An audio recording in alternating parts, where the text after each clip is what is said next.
Assalamualaikum warahmatullahi wabarakatuh.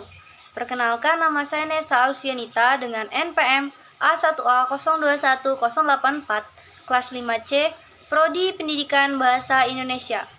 Baiklah, video pembelajaran ini dibuat untuk memenuhi salah satu tugas UTS mata kuliah Analisis Wacana yang diampu oleh dosen Bapak Dr. Nurmanzah MPD.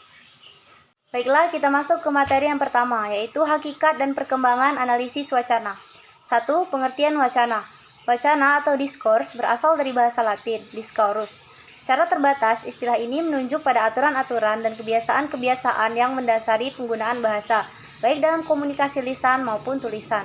Definisi wacana klasik berasal dari asumsi-asumsi formalis atau struktural, yang berpendapat bahwa wacana adalah satuan gramatikal tertinggi dan terbesar. Sebagian satuan bahasa yang lengkap dalam wacana itu terdapat konsep, gagasan, pikiran, atau ide yang utuh, yang bisa dipahami oleh pembaca dalam wacana tulis atau pendengar dalam wacana lisan, tanpa keraguan apapun. Sebagian satuan gramatikal tertinggi atau terbesar, wacana dibentuk dari kalimat-kalimat yang memenuhi persyaratan gramatikal dan persyaratan kewacanaan lainnya. Persyaratan gramatikal dapat dipenuhi kalau dalam wacana itu sudah terbina kohoresiannya, yaitu adanya keserasian hubungan antara unsur-unsur yang ada dalam wacana sehingga isi wacana apik dan benar. Yang kedua, pengertian analisis wacana. Istilah analisis wacana pertama kali diperkenalkan dalam linguistik oleh Zelling S. Harris pada 1952 yang mengawali pencarian terhadap kaidah-kaidah bahasa yang akan menjelaskan bagaimana kalimat-kalimat dalam suatu teks dihubungkan oleh semacam tata bahasa yang diperluas. Otomo 1993 halaman 6. Analisis wacana dalam arti paling sederhana adalah kajian terhadap satuan bahasa di atas kalimat. Lazimnya, perluas arti istilah ini dikaitkan dengan konteks lebih luas yang mempengaruhi makna rangkaian ungkapan bahasa, tetapi juga dalam berbagai lapangan kajian lain. Dalam linguistik, analisis wacana menunjuk pada kajian terhadap satuan bahasa di atas kalimat yang memusatkan perhatian pada lebih tinggi dari hubungan ketatabahasaan atau gramatikal. Wacana adalah satuan bahasa yang lengkap, sehingga dalam hierarki gramatikal merupakan satuan gramatikal tertinggi dan terbesar. Yang ketiga, unsur eksternal dan internal wacana.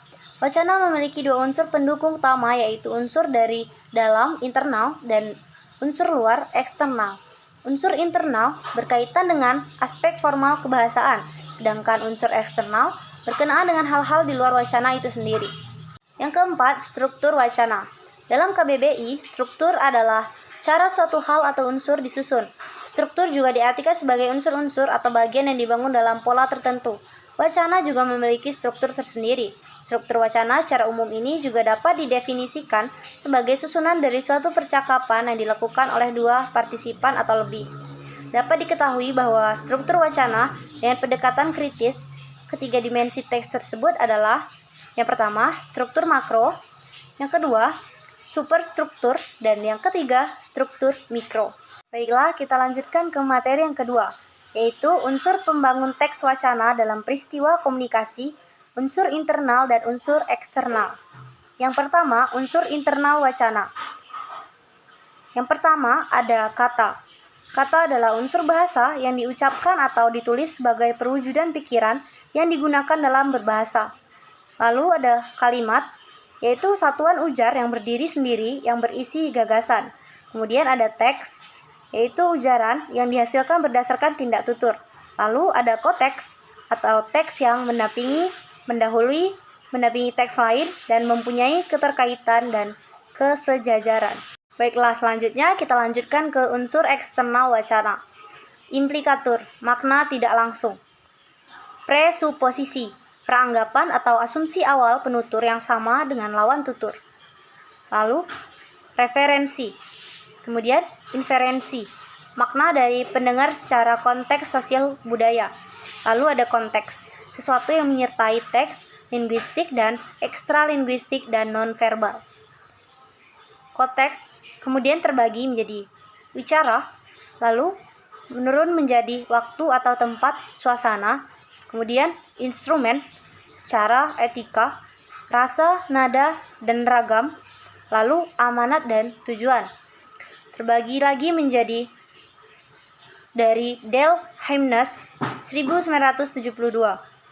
Speaking, setting, partisipan, ends atau hasil, X, sequence, pokok tuturan, K, nada tuturan, instrumentalities, sarana, norms, norma, lalu genre, jenis. Baiklah, kita lanjutkan ke materi yang ketiga, yaitu jenis wacana. Menurut Zalmar dan Harahap, 2015, halaman 25-98. Yang pertama, menurut aturan, non-fiksi dan fiksi. Yang kedua, menurut saluran komunikasi atau media, lisan dan tulisan. Yang ketiga, menurut bentuk penyajian, deskripsi, eksplikatif, instruktif, argumentatif, naratif, dan informatif. Yang keempat, menurut fungsi bahasa, referensial, fatik atau menjamin komunikasi dan kontak psikologis, eksplosif, perasaan, konatif, ajakan, metalinguistik, berbicara tentang bahasa itu sendiri, dan puitik. Yang kelima, menurut jumlah pengirim, monolog dan dialog. Menurut Sumariam 2003 halaman 15-20, yang pertama, suasana untuk mengungkapkan wacana. A. Wacana bahasa nasional Indonesia. B. Wacana bahasa lokal atau daerah. C. Wacana bahasa internasional. D. Wacana bahasa lainnya seperti bahasa Belanda, Jerman, Prancis. Yang kedua, berdasarkan media yang digunakan. A. Wacana tulis, disampaikan dengan bahasa tulis atau melalui media tulis. B. Wacana lisan, disampaikan dengan bahasa lisan atau media lisan. Yang ketiga, berdasarkan sifat atau jenis pemakaiannya, wacana monolog dan dialog. Baiklah, selanjutnya berdasarkan cara dan tujuan pemaparannya. Wacana narasi atau wacana penceritaan, lalu wacana deskripsi, wacana eksposisi, wacana argumentasi, dan wacana persuasi. Kemudian menurut Jaja Sudarma 2016 halaman 6-4, berdasarkan realitasnya. A. Wacana verbal, B. Wacana non-verbal. Kemudian berdasarkan media komunikasinya. A. Wacana lisan, wujudnya berupa percakapan. B. Wacana tulis, berwujud sebuah teks. Berdasarkan pemaparannya. A. Wacana naratif. B. Wacana deskripsi. C. Wacana prosedural. D. Wacana ekspositori. E. Wacana hortatori. F. Wacana dramatik. G. Wacana ekspotari. Dan H. Wacana seremonial. Yang keempat, berdasarkan jenis pemakaiannya. Yang pertama ada monolog, wacana yang tidak melibatkan dua pihak. Lalu dialog, wacana yang berupa percakapan antara dua pihak. Dan pilog, wacana yang melibatkan partisipan pembicaraan dalam konversasi. 1. Berdasarkan bentuknya. 2. Menurut ragam. 3. Menurut jenis. 4. Jenis karangan. Lalu kemudian menurut Tarigan 2005 halaman 51. 1. Dari medianya. A. Wacana tulis. B. Wacana lisan. Yang kedua, langsung tidak langsung pengungkapan. A. Wacana langsung. B. Tidak langsung. 3. Berdasarkan cara membeberkan atau menuturkannya. A. Pembeberan. B. Penuturan. 4. Berdasarkan bentuknya. A. Puisi. B. Prosa. C. Drama. Baiklah, selanjutnya kita lanjutkan ke materi sistematika penelitian analisis wacana. 1. Sistematika metodologi penelitian di bab 3. A. Metode penelitian, berisi pendekatan metode atau desain penelitian. B. Waktu dan tempat penelitian, menjelaskan waktu dan tempat penelitian. Untuk penelitian teks, tempatnya adalah teks tersebut. C. Data dan sumber data, menjelaskan data dan sumber data untuk penelitian kualitatif, populasi dan sampel untuk penelitian kuantitatif. D. Teknik pengumpulan data, menjelaskan cara mengumpulkan data, kuantitatif, tes dan kuesioner, kualitatif, wawancara, observasi, dan dokumentasi. E. Teknik atau prosedur analisis data, menjelaskan langkah-langkah menganalisis data yang diperoleh dari pengumpulan data. F. Uji keabsahan data, jelaskan tingkat keterpercayaan data yang diperoleh. Uji keabsahan data penelitian kualitatif, Creswell 2015. Kredibilitas. Pertama, perpanjangan pengamatan, lalu peningkatan ketekunan, triangulasi, diskusi dengan teman sejawat, analisis kasus negatif, member check. B.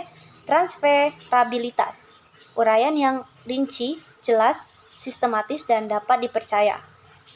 Kemudian C. Defendabilitas. Buku konsultasi, surat izin penelitian, analisis data pada lampiran, membuat kesimpulan pada bab 5.